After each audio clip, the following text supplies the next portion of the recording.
And Okay. welcome inside the Backstage Pass here for a Monday. I almost said Sunday there too, but Sunday was yesterday. These days are flying by so fast. It's Monday, July the 11th. Another great week of shows coming up here on the Backstage Pass live on the YouTube channel, nightwaveradio.net. And of course, our friends over at the Sports Guys podcast.com. Some great shows coming up today. And we get to start out this morning. I'm so excited to be here too as well. We just always love to find new talent, or new talent finds us here on the program. And she's doing some great things out there. A little EP called After Me out there, which is a single. Of course, it's also The End is also on there too. I loved her music so much I had to have her here in the program. As Nashville recording artist Morgan Johnston joins us here on the Backstage Pass presented by Bangtail Whiskey, MitchMacs.com, and our friends over in Hank Jr. Productions. How you doing? Good. How are you? Thank you so much for having me. This is Which awesome. is great to be here, no doubt. And like I said, good to start these early morning shows. It feels like a movie. It's like an early matinee. It's I get the know. thing. You had me up early with makeup on, and look at Yeah, that. which is a good thing too, as well. No doubt about it. Well, hey, let's start right there. Let's talk about your journey into this thing called music, because I always love to get the backstories of how people fall in love with music from a young age, and of course, sometimes it's family kind of oriented. Sometimes they follow their own path, and sometimes it's not family. It's just falling in love with music at an early age. How did you get started, and how did you kind of carry this into the current position right now today? Yeah, so I mean, when I was young, it's kind of like a long story, but both of my parents are in the animal entertainment industry, and my dad specifically has always been an entertainer. And so I grew up around a lot of like dog shows and horse shows, and my dad would do demonstrations, and I'd go and sing the national anthem at these demonstrations. And of course, I grew up on country music, so I think that my love for performing came from that. And then for songwriting, I'm kind of the only one in the family who's really taken up songwriting. My great grandmother, or sorry, my great grandmother was a songwriter in LA. So my dad always jokes that that passed him and Mhm. got down to me. So yeah, I was just pretty obsessed with music from when I was little. I was obsessed with Dorothy the Wizard of Oz. I'd sing Somewhere Over the Rainbow. And then as I got older and kind of realized that I had a little something, I started writing more songs and playing out around town, like local bars. And again, I don't think I ever really, I loved to do it. I never had this like goal of making it a career. I also don't think the average person doesn't really know how one goes Mhm. about doing something like this. So it wasn't until I made a trip in 2016 to Nashville for vacation, and I got to meet and become friends with Brett Young, and he was Mhm. here, a friend of a friend, and he kind of showed us around and gave me the scoop. And 2 months later, I had dropped out of college and I was living here. So kind of never looked Pretty back. pretty cool story. And like I said, just friend of a friend, word of mouth, and how things go. And like I said, you get to slip in at the right time and kind of do some things. I go back with you a little bit to 2019 before the pandemic, and you guys put out one hell of a country song that I like so much. And I said, that's Morgan. That's Morgan Johnston. Yeah, Taillights. Let's kind of dive into Taillights a little bit and kind of how that got the ball rolling for kind of that first single released, and get that out of the way, and at least get a good song into excuse me, into people's hands out there. That's just down home, tells a story, and is a great country song. Tell people about that one if they have never heard of that one, or if they have, kind of where it originated from. Yeah, that song is kind of a funny story because when I went into a write, I wrote that with Baker Grissom and Amy Walden. And when we went in that day, they had actually already written a song called Taillights. And they were like, we love the idea, but we just didn't write it the way that we wanted it to. And I feel like you would sing something like that. So, like, maybe we can just retry the whole idea, rewrite it. And I was like, I love that. That is sassy and fun. Let's do it. So we just sat there and rewrote the whole song. And yeah, it's just a way of telling someone to kiss it. So Yeah, it that's was a fun one to do. that's fun too, no doubt. And I go back even 2020. If you never broke my heart, talk about that one a little bit too as well. Definitely change of tone, I guess you could say, in music, and a lot different from Taillights there too as well. Since it's a completely different message, but definitely can resonate with a lot of fans out there. Let's break that one down a little bit. Yeah, If You Never Broke My Heart is still probably one of my favorite songs that I've put out. I wrote that with Kaylin Robertson and Brandy Neely, and that one, it typically I really write from true stories in my life. Hmm. That's what I like to do.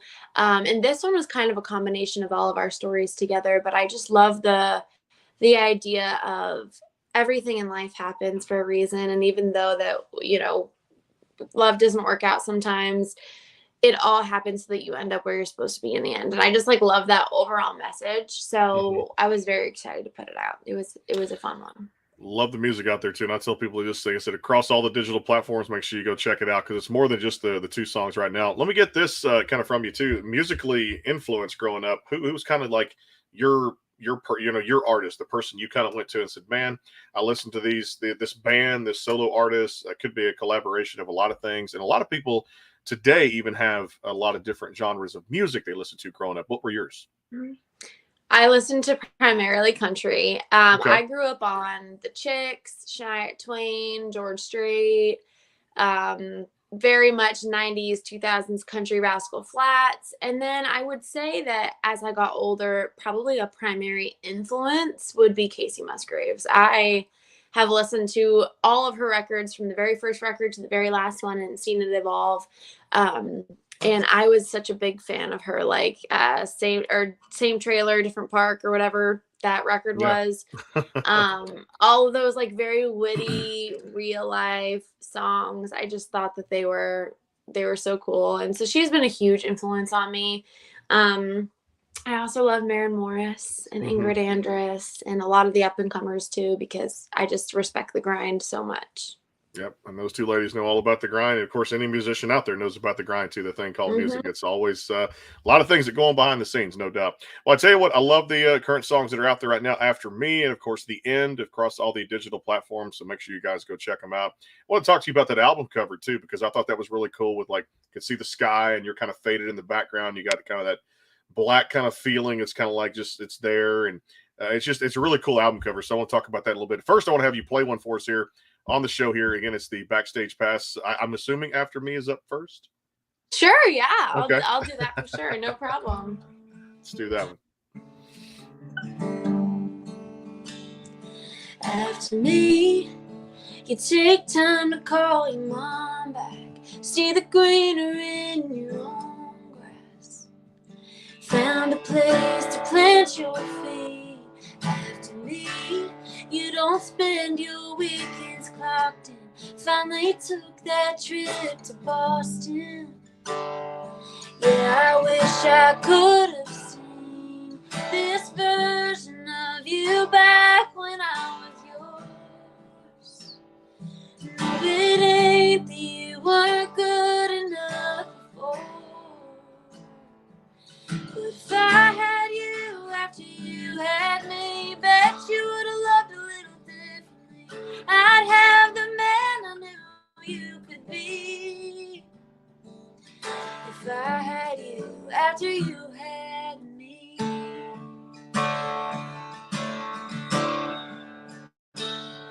After me, I bet you pick your battles. You more want to instead of have to.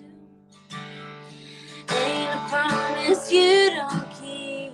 After me, she'll never have to wonder. She'll be damn sure that you love her. Tell me, is that how it would be? If I had you after you had me, bet you would have loved a little differently. I'd have the man I knew you could be. If I had you after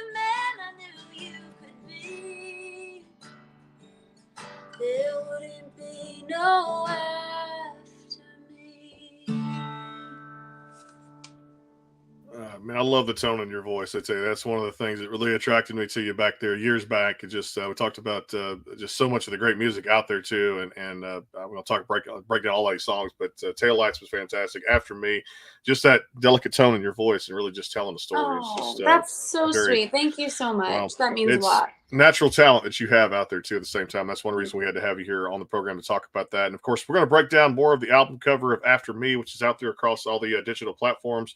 Just came out there July 1st, so make sure you guys go check that out if you have not already. MorganJohnstonOfficial.com is a cool place to go check out the website and learn more about Morgan here. Of course, you can tune into the broadcast, which many people are doing this morning. But at the same time, I always say to know more, go give them a like out there on social media.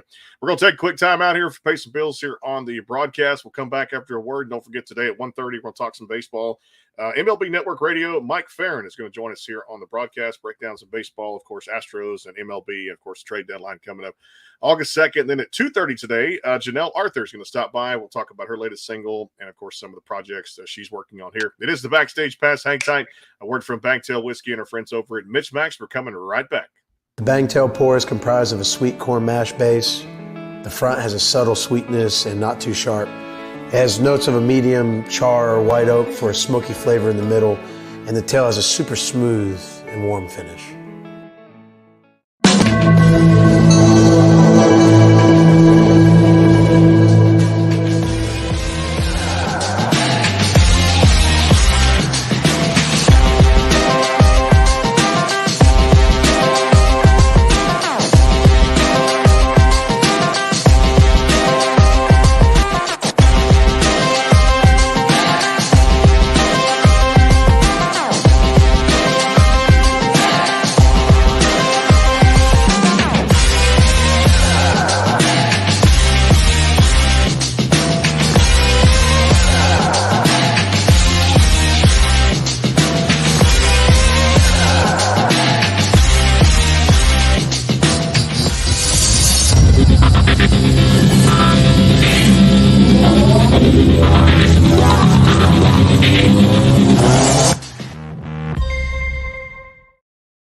Go behind the scenes with some of the biggest artists in music today with the Backstage Pass, powered by the SportsGuysPodcast.com. Join Brandon Morrill and his co-host Kirsty Krause as they talk to rising stars and legends about their music careers.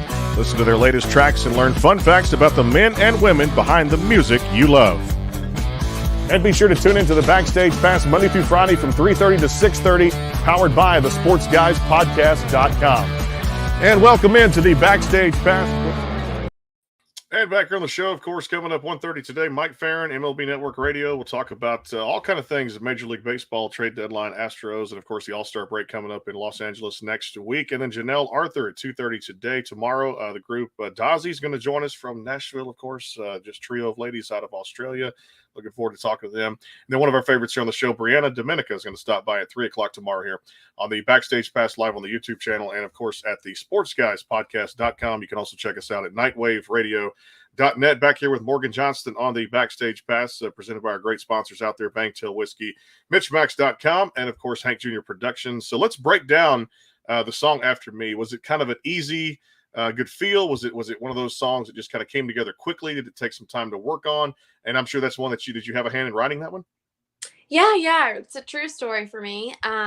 We started the song originally probably over 6 months ago, and sometimes that happens. So we started it, we didn't finish it. For some reason, I didn't really think much of it. It wasn't like, oh, wow, this is going to be a great one. So I didn't think much of it. And my co-writer had texted the group chat of the people we were writing with, and she was like, guys, I think we're sleeping on this song. I think it's really cool. Let's go back and revisit it.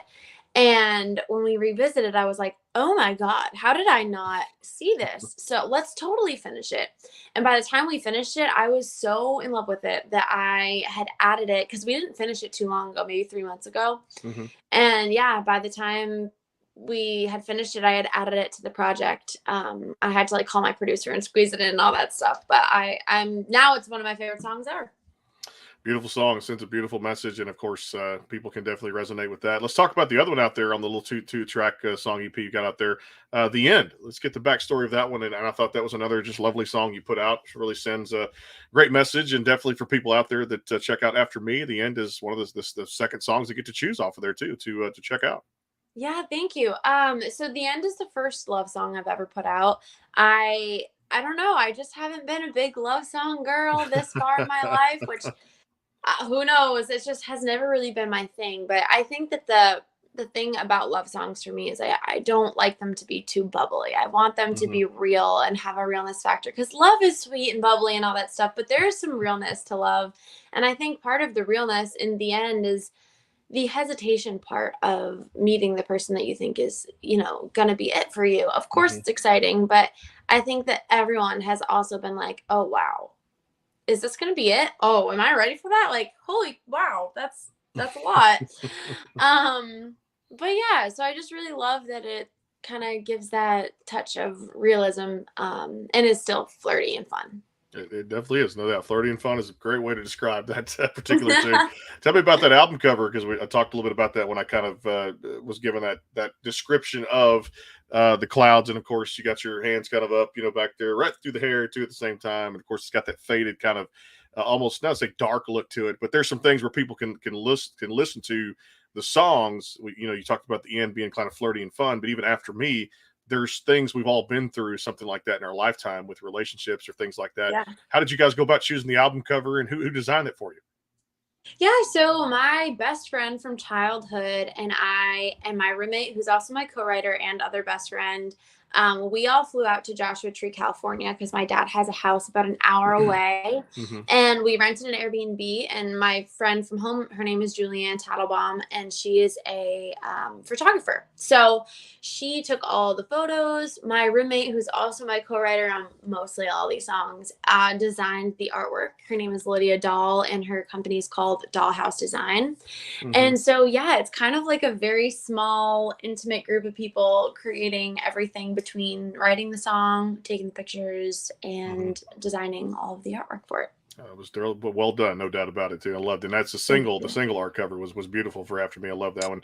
Let's back up a little bit to the tough times we all went through, and I guess some of us are still going through now. But you guys stayed pretty consistent with Just in Case and one of my favorites, Pity Party. They were both very good. Let's break those down. Start with Just in Case and kind of give me the lowdown on that one. Yeah, Just in Case, I wrote quite a few years ago now, with Kyle Schlinger and Ian McConnell, both two incredibly talented guys. And it's just, I think everyone can relate to that one too. It's about keeping Hmm. things that you have a hard time getting rid of just in case that person comes back. And yeah, I think that it's very straightforward, but it's very real. Hmm. Unless, I don't know, maybe some people aren't as crazy as me, but I tend to keep things and be like, oh, well, if it works out, maybe it's good if I keep it. Hmm. And it didn't work out. So, but I got a song out of it. That's it, Just in Case. There you go. It's a great song. And then one I love the album cover on that you go to the single cover, I should say. Pity Party. Tell me about that one. That was really fun. I wrote that with Lydia Dahl and Lydia Vaughn. Um, I got some of that inspo from Pinterest to kind of Hmm. create. That was actually taken in our living room. So I Wow. bought like one of those pink backdrops that it was huge. It was taking up my whole house. And all that stuff is just stuff from my house. That pink chair was a chair we have. The dress I already owned. It was a Hmm. flower vase from my living room.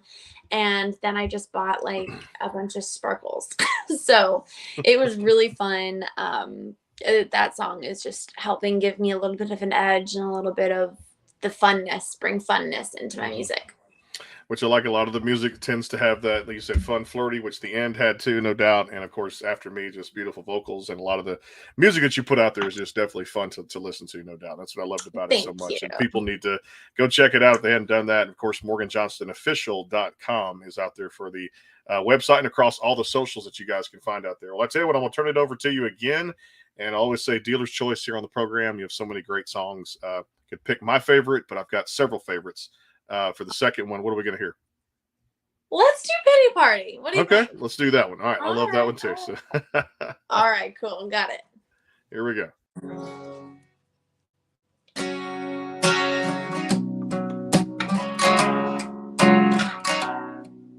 got to tune up a little bit here. This humidity is knocking my guitar out of tune. I don't want to drag you guys through that if it doesn't sound good. There we go.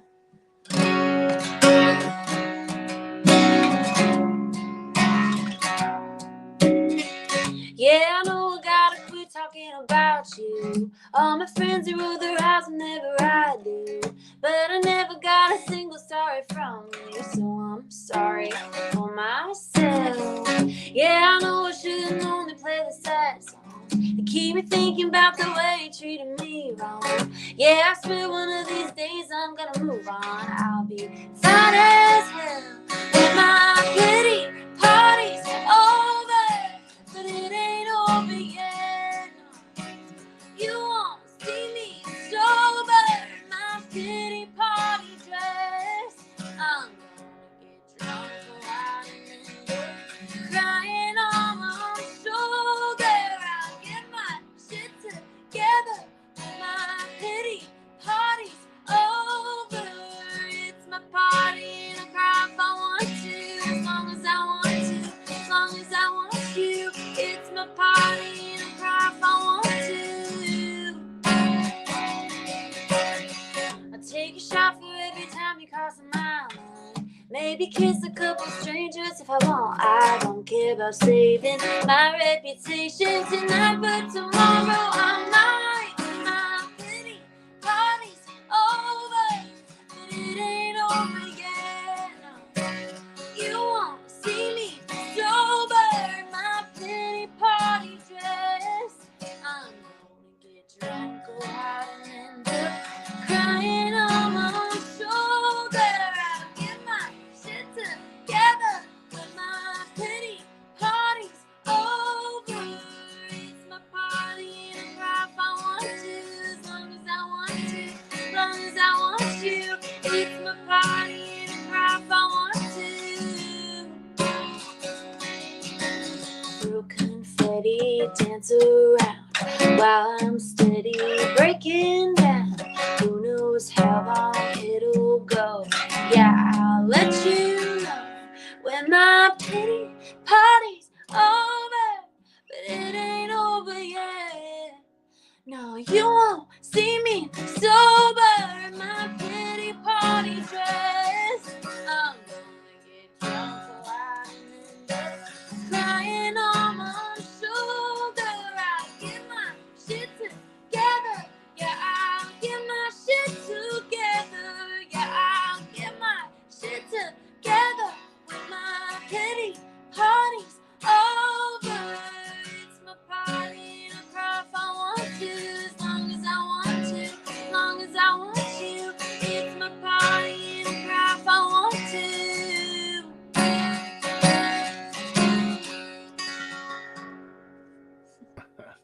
Love the songs, man. She can tell a story unlike anybody else. It's really good out there, no doubt. Morgan Johnston here on the Backstage Pass. Of course, two great shows coming up this afternoon. Looking forward to that. Mike Farron, MLB Network Radio, and of course, Nashville recording artist Janelle Arthur. We'll take another timeout, come back and do a little rapid fire with Morgan here on the Backstage Pass, and of course, live on the YouTube channel and at the sportsguyspodcast.com. Can listen to her sing all day, and maybe we get to Nashville one day, we'll actually see a live show there or something like that.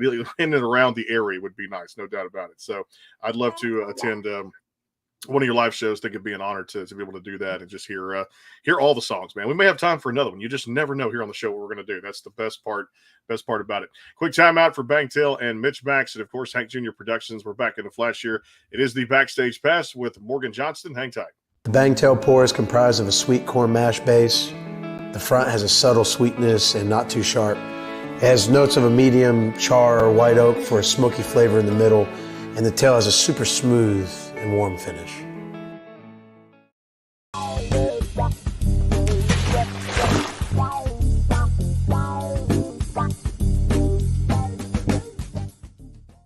Go behind the scenes with some of the biggest artists in music today with the Backstage Pass, powered by the SportsGuysPodcast.com. Join Brandon Morrill and his co-host Kirsty Krause as they talk to rising stars and legends about their music careers. Listen to their latest tracks and learn fun facts about the men and women behind the music you love. And be sure to tune into the Backstage Pass Monday through Friday from 3:30 to 6:30, powered by the SportsGuysPodcast.com. And welcome into the Backstage Pass. And, of course, back here on the show, it is the Backstage Pass. Morgan Johnston joining us here on the show, talking music and a whole lot more. And, of course, those fun facts, always running the promo out there, too. It's time to get to those here on the show, the fun facts. We get to know Morgan more kind of on the personal side of things and some fun things she likes to do. All right, so away from music, what are some of your favorite hobbies? So I know we didn't really talk about this, but I'm a huge horse girl. I'm really big into reining horses. So I have a horse out in Delrose, Tennessee, which is about an hour away. And I show horses competitively when I have time. I'm not as good as I used to be, but I still trying. I also really enjoy like working out, going for walks. I have a dog. I love dogs. So I walk my dog. I am from the beach, so I go home and try to go to the beach with my family as much as possible. Other than that, I just do music a lot. That's a good thing, but I like how you arranged those in order from what was good to be away from music to do those other things, but it's cool to do your hobby a lot too, no doubt. All right, favorite foods and beverages, what do you get into when you're having those cravings? What do you like to do, cook or take out or a little bit of both?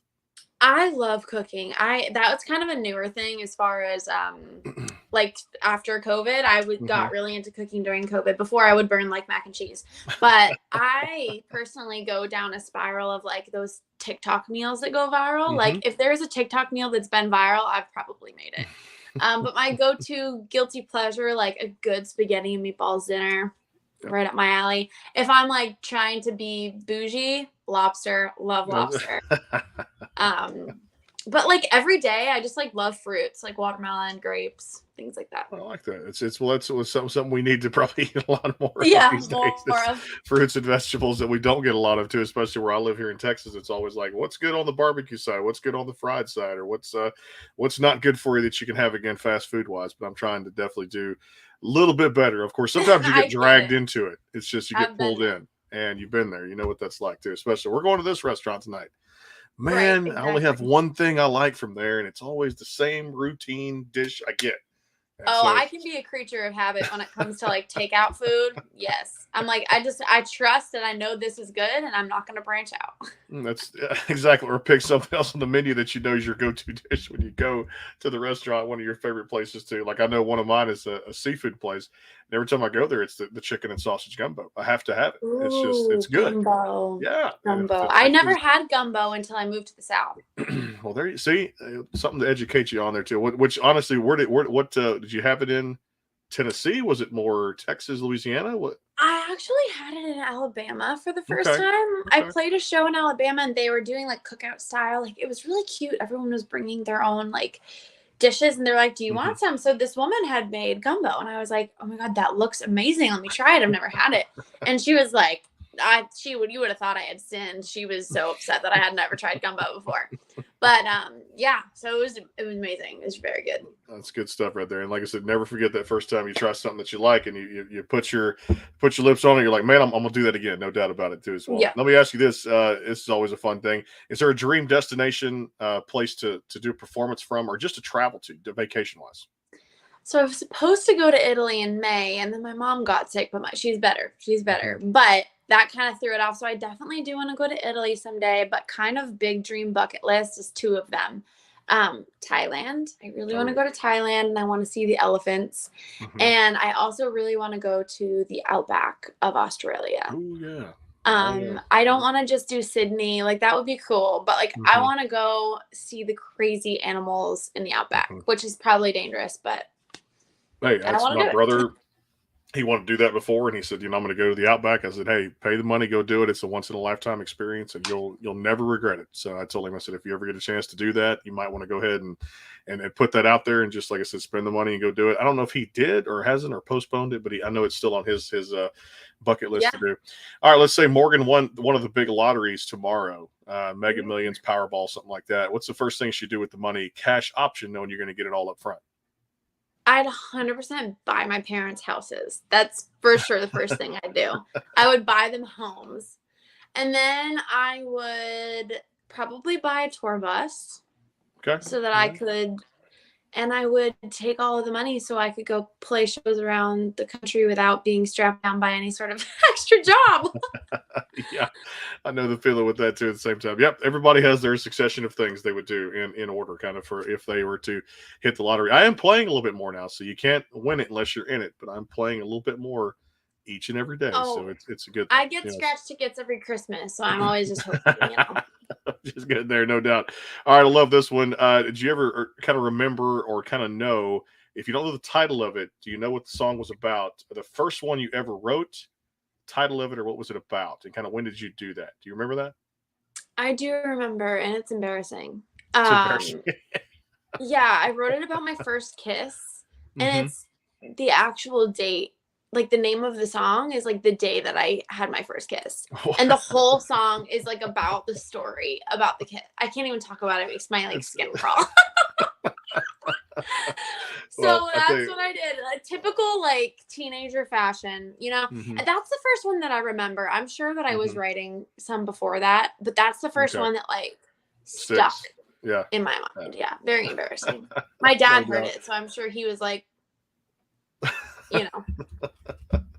What about movies and cartoons? What were you kind of into growing up? I was pretty obsessed with SpongeBob. I loved SpongeBob. Really young, like big comfy couch. Loved that. I didn't watch a ton of TV growing up because I lived on a farm and we had animals. And my mom was like, get outside and help me take care of the animals, which I loved. But I really didn't watch a ton of TV growing up, but those are like the two that I remember if I got to watch TV. That's good. SpongeBob is a popular one still even today. My daughter loves that one. And of course, all the Disney Plus shows now, I'm watching it over and over again. Just I call it Pete and repeat, man. It's like, what do you want to watch today? And she gives me that little Toy Story Daddy. I'm like, okay, well, I'll just watch it for the fourth time or whatever. Now she's that retention's kicking in now for her, and she's about to be 2.5 in October. So it's definitely. Oh my gosh! Yeah, you guys she's flying the phase of the Lucas and the Toy Stories and all the different Encanto is a big one for her right now. Encanto, I love that movie. She's enjoyed it so much, and I've enjoyed it to where I can tell you and sing it through all the way, and dialogue and everything there. I've seen it so many times. It's I guess it's a good thing when they're that little to see them go through that phase. Yeah. So I'm a nanny for a little boy who has Down syndrome, and we watch all of those shows together like crazy. I've seen all the Disney movies. I've seen them all. And Disney Plus has become a big thing in my household, no doubt about it. Well, I tell you what, it doesn't make my skin crawl. It makes my thumb go up. It's Morgan Johnston. It's definitely great music out there. After Me is the current single, and of course The End is a part of that too on the single album cover. Make sure you guys go check that out, and also check out morganjohnstonofficial.com and give her a like across all her social media out there. One of the bright stars in Nashville. It's up and comer, and it's vocals and songs like that really make people tell stories. You do a great job with that in your music, and I really appreciate you making time for us here on the show, and thanks so much for being with us, and I look forward to doing this again, no doubt. Absolutely. Thank you for having me. I love what you got going on here. It's awesome. I love that you support independent artists like me, and I'm sure people who are not independent as well. But I really appreciate you having me on. It's always a fun time, no doubt. Mike Farron, MLB Network Radio, comes by about 1:30 today. We get to do sports and music. That's why it's a grand slam of both sports and music. And, of course, 2:30 today, Janelle Arthur is going to stop by, no doubt, here. The Backstage Pass will talk about her latest single. Until then, we'll see you this afternoon on the Backstage Pass. And, of course, the Sports Guys podcast.com. We're always live there. If you miss a show, you can go back in on the archives and find it there, or on the YouTube channel. We'll see you guys today, 1:30 with Mike Farron, MLB Network Radio. We'll talk Astros and everything trade deadline. And, of course, the All-Star Games coming up there in Los Angeles next week on Tuesday at Dodger Stadium. We'll see you guys at 1:30 today with Mike. Until then, have a fantastic day. We'll see you soon.